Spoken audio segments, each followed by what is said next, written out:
Hello les amis, aujourd'hui on se retrouve pour un petit tuto peinture donc d'une armée de Dystopia Noir, les Online Tenet de je sais pas quoi, donc les éclairés en français en gros. Donc voilà, ce que je vais faire c'est que je vais vous faire un petit schéma de peinture, on va peindre tout le starter, je vais vous montrer l'évolution, hein. Voilà. Donc on va peindre les petits sous-marins, enfin les espèces de petits sous-marins, les gros navires de guerre. Voilà. Je vais vous expliquer un petit peu sur quel schéma de peinture je vais partir. On va... Mais avant de commencer, cette vidéo est en partenariat avec Wargame House, donc n'hésitez pas à aller voir dans la description, vous avez le lien de la boutique. Ils ont des trucs vraiment très intéressants et des tarifs très intéressants également. Les amis, on va commencer, je vais déjà, vous voyez, vous avez l'Ultramarines Blue. En fait, je vais faire un schéma de peinture, je sais pas s'ils ont des schémas de peinture ou quoi que ce soit, je vais vous montrer sur celui-ci. Donc je vais partir sur les coques en Ultramarines Blue, voilà, avec un dégradé et compagnie, hein, on va faire ça bien, évidemment. Ensuite, on va faire tout ce qui est métal, on va le faire soit en plate mail, on va travailler le plate mail, hein, évidemment, ou avec du bronze, on va voir, on va gérer un petit peu avec les métaux différents qui sont possibles. Tout ce qui est armement par exemple, ça je vais partir sur un vert très clair que je vais, un peu comme un, parce que c'est des espèces de laser hein, si on veut, donc je vais repartir là-dessus, voilà. Je vais voir ce que ça donne, mais je pense que ça va être pas mal du tout. Mais bon, pour commencer, on va s'attaquer aux coques, on va travailler les coques d'abord. Donc on va partir sur de l'Ultramarines Blue, les amis.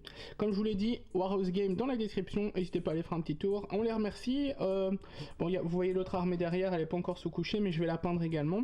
Je vous ferai un petit tuto peinture aussi. On va partir sur quelque chose de différent. On verra bien à ce moment-là, mais on va partir sur quelque chose de différent. Et donc, on se retrouve après avoir peint toutes les coques, les amis. Maintenant, comme vous pouvez le voir, on a fait tout ça en bleu. J'ai mis 2 couches. J'ai laissé quand même assez dilué pour qu'il y ait un petit retour derrière du noir. Ça donne un effet naturel. Donc maintenant, ce que l'on va faire, c'est travailler ce bleu qui est vachement clair. On va le passer tout en blue tone et ensuite on le retravaillera avec des brossages, les amis. Alors maintenant, on va faire un brossage à sec avec de l'Ultramarine Blue et on va le diluer avec du matte white pour le éclaircir très très fort. Donc maintenant qu'on a tout éclairci, on va faire en plate mail métal toutes les parties métalliques et on se retrouve pour la suite. Alors je vous montre un petit peu le tout. Donc maintenant ce que l'on va faire, on a nos couleurs principales. Ce que l'on va faire maintenant c'est Rock Iron, faire toutes les décorations un petit peu plus poussées du métal. Et on se retrouve juste après. Voilà ce que ça donne. Alors maintenant on va faire avec du Weapon Bronze tous les endroits des pots, des espèces de pots d'échappement pour faire une espèce d'usure de chaleur. Et on se retrouve juste après pour huiler le tout. Voilà, donc comme on peut voir, hop, on a usé un petit peu toutes les parties qui chauffent un peu du vaisseau. Là ce que l'on va faire c'est passer un Hug Hole sur toutes les parties métalliques, les amis. Et on se retrouve ensuite pour les armes. Alors les amis, maintenant pour le partie bois qui se trouve ici, donc à l'intérieur, on va utiliser tout simplement un Fur Brown, les amis. On se retrouve juste après. Alors sur la partie bois, on va maintenant passer un Strong Tone et on se retrouvera ensuite pour les armes à couleur verte. Alors toutes les parties d'armes, comme par ici, par exemple ici devant, on va les faire en Jungle Green, je vais y arriver. Idem pour ces petites boules là sur le côté. On fait tout ça en Jungle et on se retrouve juste après, les amis. Alors maintenant on va peindre en green tone toutes les parties vertes, toutes les parties qui sont déjà vertes en fait, hein, on va les repeindre en green tone. Alors les amis, voici le petit visu final donc de notre armée de Dystopia Noir. Voilà, donc une armée assez sympa à peindre. J'ai pris un thème bleu parce que je trouve que ça ressortait pas mal et comme j'ai fait l'autre armée en thème russe un peu rouge, voilà, c'est visuel sur le champ de bataille sans être trop flashy.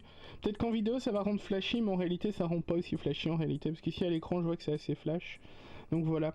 Donc un jeu que je vais bientôt découvrir, je vais organiser ça au plus vite, un petit rapport de bataille. Malgré le temps, j'ai pas beaucoup de temps mais on va s'organiser ça les amis. Donc des figurines au top, vraiment chouette à peindre. C'est original, j'avais jamais peint de bateau comme ça, etc. Donc c'était vraiment cool, c'est une bonne expérience. Vous avez le lien de Warhouse Game dans la description les amis car c'est notre partenaire pour la vidéo comme vous le savez. N'hésitez pas à aller faire un petit tour, vous y retrouverez du Dystopia Noir et plein d'autres choses évidemment, ils ne vont pas que ça. Hein. Mais il m'a bien conseillé le jeu parce qu'apparemment il est assez tactique et il a l'air de bien kiffer le jeu. Donc on va découvrir ça ensemble les amis. Sinon vous avez pour aider la chaîne le Tipeee, les commentaires, les pouces bleus, etc. Vous savez que c'est important pour nous et pour la continuité de la chaîne. On se dit à bientôt pour une prochaine vidéo. Ciao ciao tout le monde.